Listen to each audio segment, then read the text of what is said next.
2500년 전의 신비로운 시대의 동서양의 위대한 사상가들이 거의 동시에 태어났다. 서양에는 소크라테스와 플라톤이 있고 중국에는 노자와 공자가 있습니다. 이 사람들은 인류 역사의 지혜를 함께 형성했다. 그러나 먼 인도에서 석가모니의 출현은 또 다른 더욱 심오한 진리를 드러낸 것 같았다. 그렇다면 왜 석가모니가 부처가 되어 당시 모든 종교와 철학을 초월했을까요? 오늘 우리는 이 수수께끼를 함께 탐구하며 부처님이 어떻게 깨달음의 길을 걸어 세상의 최고 지혜가 되었는지 알아보겠습니다. 석가모니의 탄생은 신비로운 색채로 가득 차 있었으며 이 모든 것은 마치 하늘의 명에 의해 정해진 듯했다. 불교 전설에 따르면 부처님이 태어나신 순간은 매우 특별하였으며 태어나자마자 스스로 일어서서 동서남북 네 방향으로 각각 7걸음씩 걸으셨다고 합니다. 한 걸음 한 걸음마다 발 아래에서 아름다운 연꽃이 피어나며 이는 순수함과 빛남을 상징한다. 이는 그가 비범한 운명을 가질 것임을 예견하는 것일 뿐만 아니라 앞으로 중생들을 깨달음의 길로 이끌 수 있을 것임을 상징한다. 가장 충격적인 부분은 부처님이 태어나신 후 하늘과 땅을 가리키시며 한 손은 하늘을, 다른 한 손은 땅을 가리켜 천상과 지상에서 오직 나만이 존귀하다고 선언하신 것이다. 이 문장의 의미는 자신에 대한 교만이나 자만이 아니라 우주 만상과 생명의 기원과 종말에 관한 깊은 철학적 진리를 표현한 것이며 궁극적으로 모든 해답이 개인의 내면에서 발견된다는 것을 뜻합니다. 부처님의 이 말씀의 진정한 의미는 모든 이에게 우리 각자가 운명을 바꿀 수 있는 능력이 있으며 깨달음을 통해 자신의 운명을 주관할 수 있음을 알리려는 것이다. 이 신비로운 탄생설화는 부처님의 타고난 비범한 기품을 보여주기 위함만이 아니라 더욱 중요한 것은 깊은 철학적 사상을 전달하는 데 있다. 불교에서 이러한 신비로운 경험은 우연한 것이 아니며 그것은 불교 교리 중 무아와 공성에 대한 초기 계시를 나타냅니다. 외부의 여러 사물들은 실제로 실체와 존재를 가진 것처럼 보이지만 그것들은 모두 인연으로 인해 생겨나고 인연으로 인해 멸하며 세상의 본질은 공이며 무상하다. 연꽃은 불교에서 깨달음과 청정을 상징하며 이러한 이미지는 부처님의 생애 전체를 관통할 뿐만 아니라 그 가르침의 상징이기도 하다. 더럽혀진 세상 속에서도 우리는 순수한 마음으로 진리와 지혜를 추구할 수 있습니다. 석가모니의 탄생은 신비롭고 특별했지만 그는 여전히 황금빛 찬란한 궁전에서 어린 시절과 청년 시절을 보냈다. 왕국의 태자로서 그는 세상의 모든 영광과 부귀, 아름다운 궁전, 무수한 시종들, 맛있는 진미와 화려한 의복을 누리고 있었다. 그가 세상의 고통을 겪지 않도록 보호하기 위해 아버지 정보망은 그를 위해 3명의 절세미녀를 마련하여 그의 평생 무탈함을 최선을 다해 보장하였다. 그러나 이러한 외적인 향락들이 그를 극도로 사치스러운 삶으로 이끌었음에도 불구하고 석가모니의 내면은 여전히 평온할 수 없었다. 그는 자주 생명의 의미와 죽음의 진실, 그리고 왜 인간이 항상 노화와 고통을 피할 수 없는지에 대해 생각한다. 이 문제들은 그를 괴롭혀 현재의 모든 것을 진정으로 즐길 수 없게 만들었다. 어느 날, 태자가 마차를 몰고 궁궐을 나서다가 우연히 온 머리가 하얗고 비틀거리며 걷는 노인을 보았다. 그의 얼굴에는 세월의 흔적과 고통이 가득했다. 이 장면은 마치 강력한 일격과 같아 그의 마음을 크게 흔들어 놓았다. 그리고 그는 병으로 죽은 한 환자를 보았다. 온몸에 상처투성이었고 고통스러워서 그가 깊이 공감했다. 그가 가장 감동한 것은 거리에서 본 시체와 통곡하는 가족들이었다. 죽음은 모두가 피할 수 없이 깊은 슬픔과 무력감에 빠지게 만들었다. 이 순간 석가모니는 마침내 깨달았다. 노인이나 병자, 누구든지 결국 생로병사의 운명을 피할 수 없으며 아무리 권력이 강하고 부가 풍부하며 왕이 계승자라도 생사무상의 진리를 마주해야 한다는 것을. 이 모든 것은 그로 하여금 눈앞의 영화로움과 부귀가 잠시 머무는 것임을 깊이 깨닫게 하였으며 마음의 평화와 지혜야말로 그가 진정으로 갈망하는 것임을 알게 하였다. 그래서 그는 모든 것을 버리고 호화로운 궁전을 떠나 진리를 찾는 길로 나아가기로 결심했다. 이 결정은 단지 물질 세계를 초월하는 것만이 아니라 내면의 진정한 깨달음의 시작이기도 하다. 석가모니는 오직 자신의 수행을 통해서만 진정한 답을 찾을 수 있고 마음속의 번뇌와 세상의 고통에서 벗어날 수 있음을 깊이 깨달았다. 그가 왕위를 포기하고 궁전을 떠나기로 결심한 후 세상과 단절된 수행의 길을 걷기 시작했다. 내면의 지혜와 평화를 추구하기 위해 그는 부귀한 삶을 버리고 간소한 가사를 잇고 황야와 사원 사이로 들어가 고된 수행을 시작하였다. 이때 석가모니는 답을 찾기 위해서가 아니라 완전히 선정과 사유에 몰두하여 신령과 조상과의 교감을 통해 해탈의 지혜를 얻고자 하였다.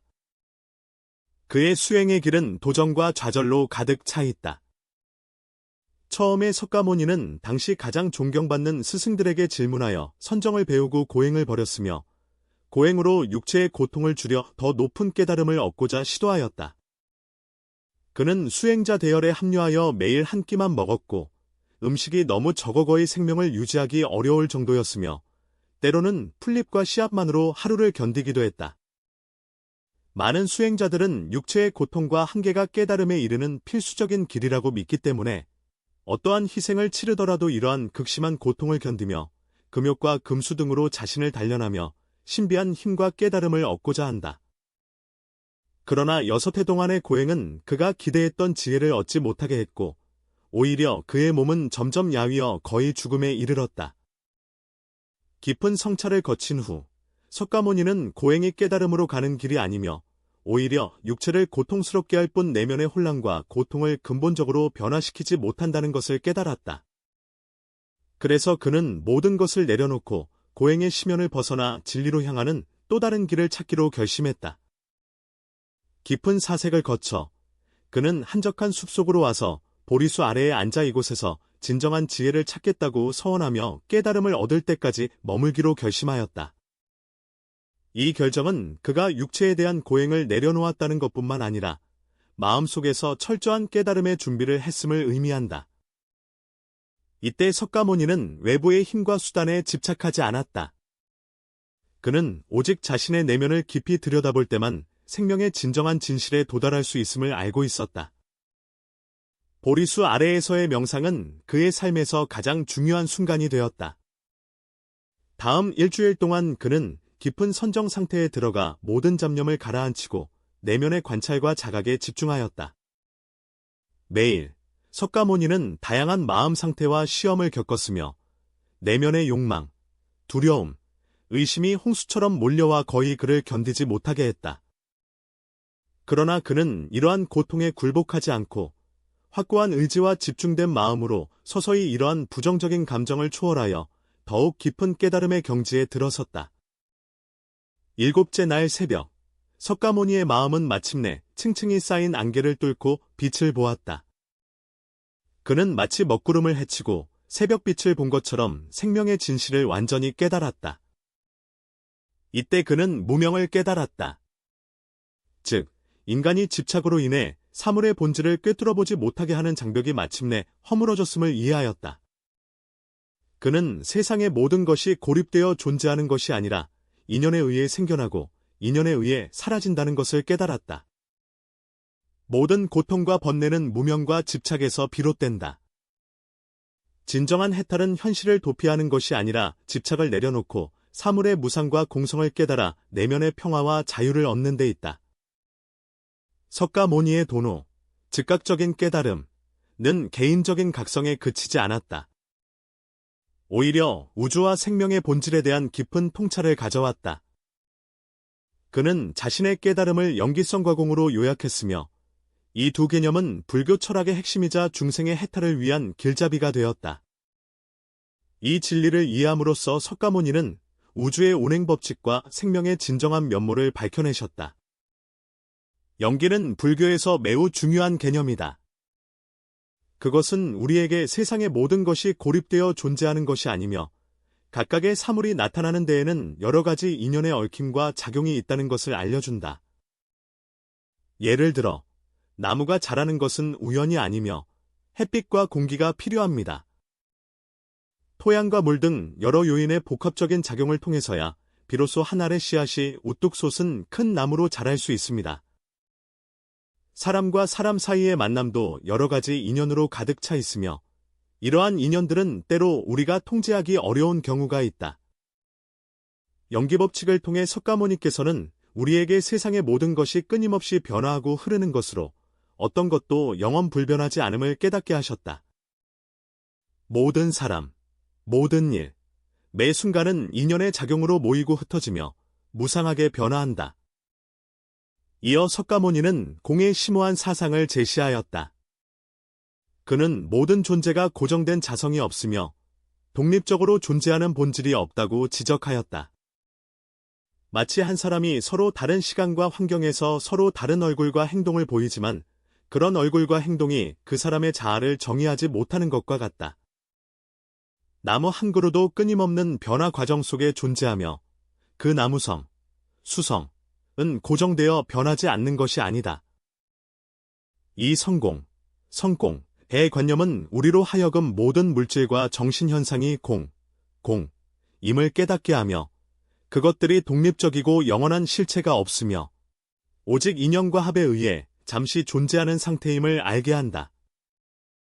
연기와 성공을 통해 석가모니는 우주의 진리를 밝혔으며 모든 존재와 소멸은 어떤 고정되고 변하지 않는 주체에 의해 통제되는 것이 아님을 드러냈다. 오히려 무수한 인연들이 상호작용하고 변화함에 의해 결정된다. 이 인식은 우리가 생사와 고통, 그리고 기쁨의 무상함을 근본적으로 이해하게 하며 집착을 내려놓을 때 비로소 참된 생명의 고통을 넘어 내면의 평화와 해탈을 얻을 수 있음을 알려준다. 석가모니의 깨달음은 단지 우주와 생명의 진리에 대한 이해에 머무르지 않고 더 중요한 것은 생사, 고통, 번뇌를 초월하는 길을 발견한 데 있다. 이 길이 바로 열반이며 불교에서는 이를 해탈 또는 궁극적인 평안이라고 부릅니다. 열반은 죽음의 상태가 아니라 생사를 초월한 경지이며 모든 번뇌와 고통에서 벗어나 내면의 극한 평화를 이루는 상태이다. 열반의 진정한 의미는 마음속 깊은 자유와 번뇌가 완전히 소멸된 상태를 뜻합니다. 인간의 고통은 사물에 대한 집착에서 비롯되며 자신의 욕망, 감정, 정체성, 그리고 미래에 대한 두려움에 집착하는 데서 생겨난다. 사람이 이러한 집착에 사로잡히면 마음은 진정한 자유와 평안을 얻을 수 없습니다. 석가모니는 그의 깨달음을 통해 사람들에게 세속적인 욕망에 대한 집착을 내려놓고 무상의 변화를 받아들이며 생명의 무상함과 죽음의 자연스러운 과정을 이해하도록 가르쳤다. 이러한 속박들을 놓아버려야만 진정한 내면의 열반에 도달할 수 있으며 초월적인 자유와 평정을 얻을 수 있다. 열반은 삶을 회피하는 것이 아니라 그 반대로 더욱 적극적인 삶의 태도이다. 부처님께서는 지혜의 눈으로 세상을 바라보고 청정하고 무의한 마음가짐으로 모든 고통에 대면해야 진정으로 내면에서 해탈을 얻을 수 있다고 가르치셨습니다. 한 사람이 끝없는 욕망과 고통에 더 이상 얽매이지 않고 일상의 매 순간마다 내면의 평화와 평온을 느낄 수 있을 때 그것이 바로 열반에 들어서는 시작이다. 가장 중요한 것은 열반이 수행을 통해 얻을 수 있다는 점입니다. 꾸준한 수행을 통해 명상, 알아차림, 자비 등 불교 수행을 실천하며 점차 자신의 마음가짐을 변화시키고 무명을 끊어 집착을 내려놓아 완전한 해탈에 이른다. 석가모니는 자신의 직접적인 체험을 통해 열반은 멀고 닿기 힘든 이상이 아니라 깨달음의 마음을 가진 모든 이가 끊임없는 수행과 내면의 자기 초월을 통해 이룰 수 있는 목표임을 알려주었다. 우리 각자는 이러한 영원한 평화와 내면의 해탈을 얻을 수 있는 가능성을 가지고 있습니다. 석가모니의 이야기는 단순한 역사적 전설이 아니라 지혜와 해탈로 이끄는 길이다. 그는 생명과 고통, 죽음에 대한 깊은 이해를 통해 마침내 모든 번뇌를 초월한 해탈의 길을 발견하였으며 인연생기 공성을 바탕으로 한 열반과 해탈의 심오한 천리를 밝히셨다. 부처님의 가르침은 세상의 진리가 고정불변한 것이 아니라 무수한 인연이 모여 이루어진 결과임을 알려줍니다. 인생의 고통은 무상함에 대한 집착과 무지에서 비롯된다.